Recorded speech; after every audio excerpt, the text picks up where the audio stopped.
I'm Kimberly from Fat Quarter Shop, and last September I was challenged to make something with one jelly roll, and so you guys seem to love that. So I thought, what can I do with one layer cake? No background, no accent, just 40 10-inch squares. So picked up one of my favorite layer cakes, went home, and this is what happened.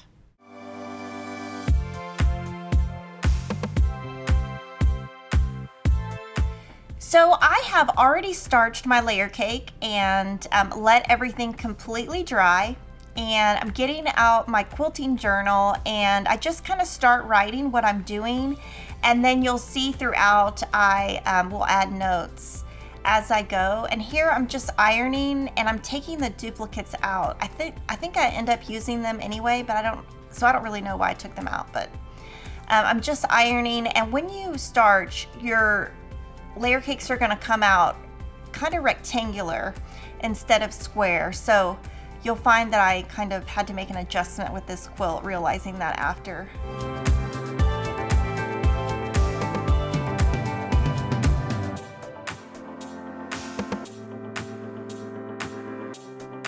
And here what I'm doing is I'm just making notes of what I think I'm going to do. And then once I finalize it, I'll put it in my book so that I only keep what I end up really doing. But here, what I'm doing, I'm gonna make some hourglass blocks. So I first pick, I just pick one light and one dark. And I just cut them on the diagonal twice, and I'm just gonna make a hourglass block. Now here's what I always do in any quilt is I first make a block and see if it works before I make all of them.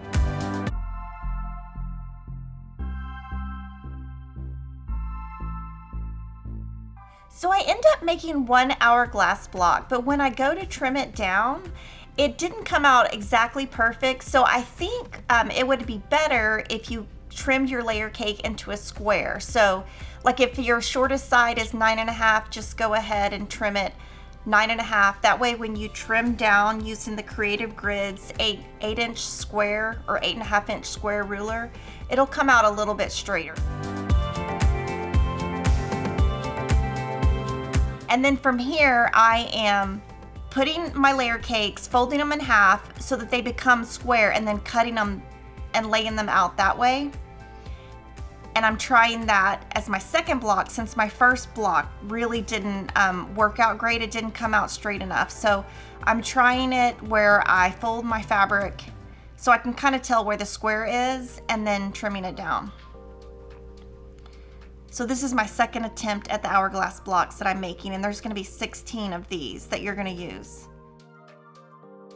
And on here, I'm just pressing to one direction. When I was done, I think that if I would have pressed open on that hourglass block, I think it might have come out a little bit better.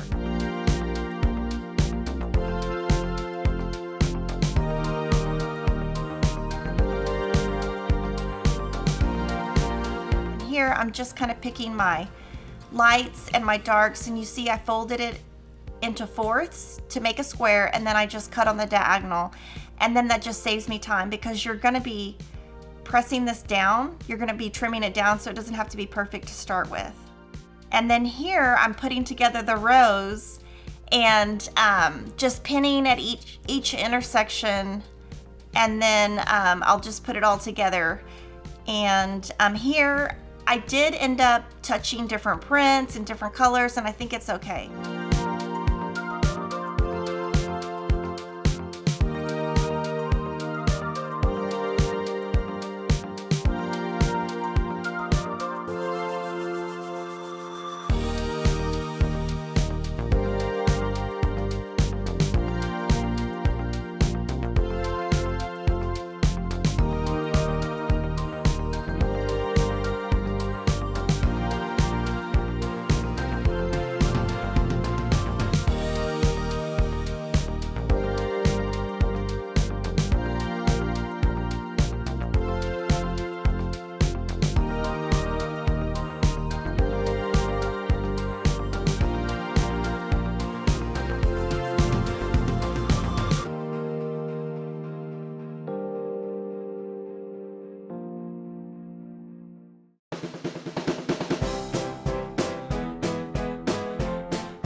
in here what I'm doing is I'm pressing one hourglass one side and then one the other, usually to the dark and then to the dark, so that my seams kind of point away. But at the end, I think it might have come out a little bit better if I just would have pressed those seams open. But just kind of what you can see what I'm doing is I am pressing them all at one time, pinning them all at one time, and then when I go back to my machine, I'm going to just do that final seam all at one time, chain piece it together so that I can go as fast as possible. And I do have several of those little pin holders kind of all over the place, all over my sewing room. I've got 3 of them actually.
So what I'm doing here is I'm just taking my Creative Grids 8.5-inch ruler. I'm putting there's a little white circle in the very center of that ruler, and you just put it right on that center part, and then just make sure all 4 of those points touch the edges of the hourglass right on the edge, and if they don't, you can just kind of pull your fabric a little bit.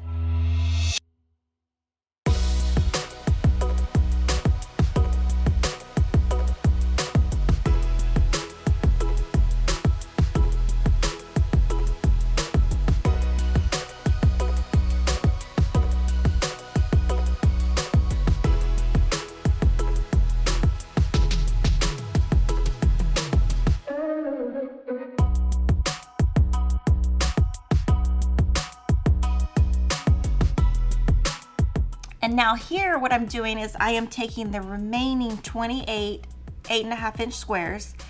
I'm putting them together in stacks of like 4 or 5. When I put them in those stacks, just cut them down to 8.5-inch squares. And then I laid out my quilt on my table, and I'm just sewing everything kind of into rows.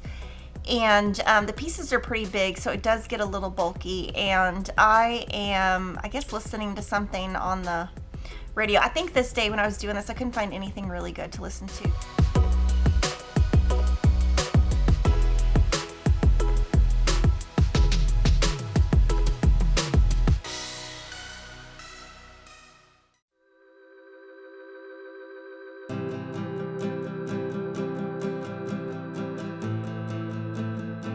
So I just kind of use my table and my iron, and I'm just pressing each row opposite directions.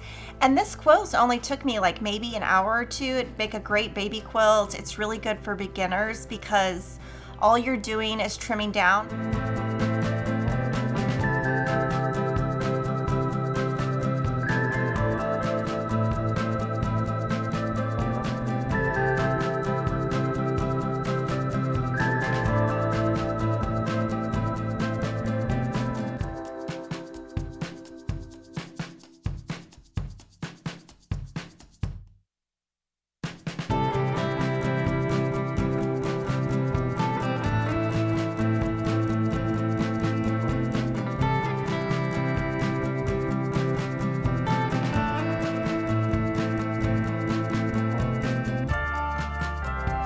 And then here I'm putting together the rows and just pinning at each intersection, and then I'll just put it all together. And here I did end up touching different prints and different colors, and I think it's okay.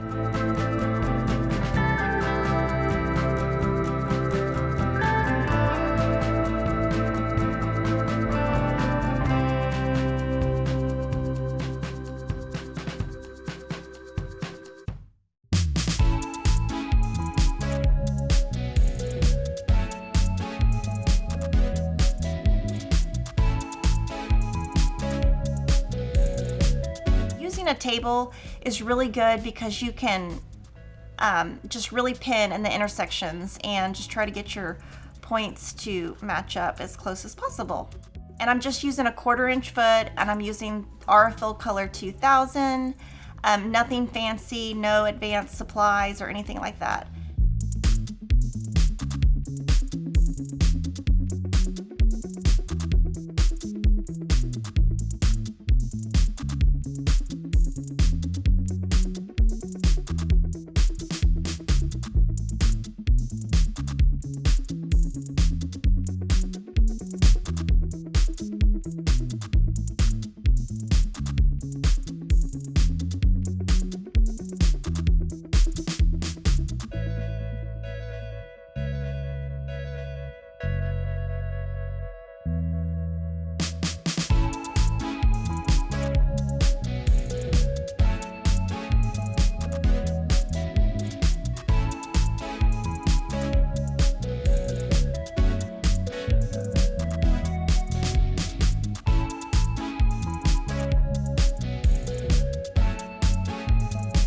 And you can see there, I'm really leaning on my sewing machine to push. And I'm doing that just so that the weight kind of gets out of the way. I'm kind of just pushing it. And then those are kind of my last 2 seams, and then I'll put the whole thing together. And this one is just kind of a quick quilt. So you can see I didn't unpick any seams or change anything. So if it didn't match up perfectly, I kind of just left it. And I try to do a lot of the steps all at one time.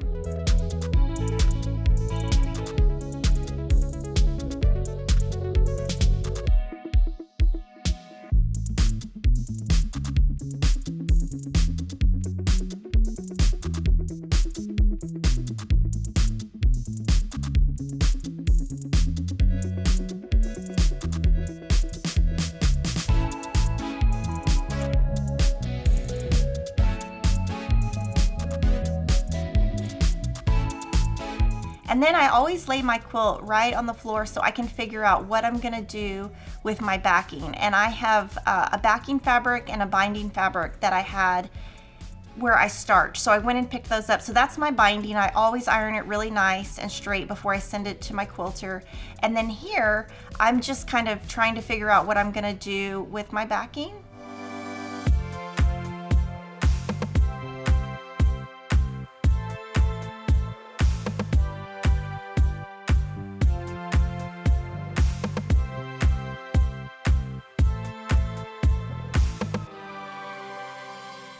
So right here, what I'm doing is I'm putting my 2 fabrics right sides together for the backing, ironing them together.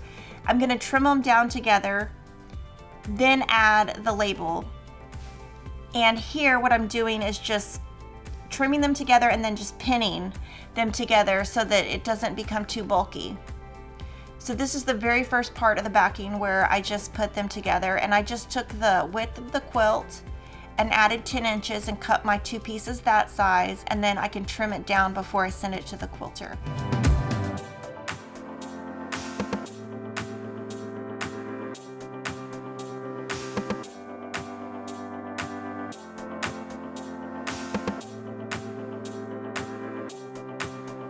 Those are little labels I buy at Sweetwater Label Company, and my backing fabric that I picked is a like a text print, so it is directional. So when I put that together, I know I have to pay attention to that. But here I'm just creating a little label that I can put on the edge. And I've done several live streams on how I do my labels, so make sure you subscribe to this channel and you will learn all of my little fun, fast techniques. I'm just creating a cute little label to go on the back. And I think I just picked kind of a neutral color because the backing is neutral, so I just kind of picked something a little bit neutral, and I'm using a little hot hammer to get my little root to make it look really nice, to fold my fabric back and make it look nice. So here what I'm doing is I just pinned or glued down my label on the back of my quilt, and I'm just putting a nice top stitch on that. And I think I did a double top stitch where I top stitched it on the side and in the center.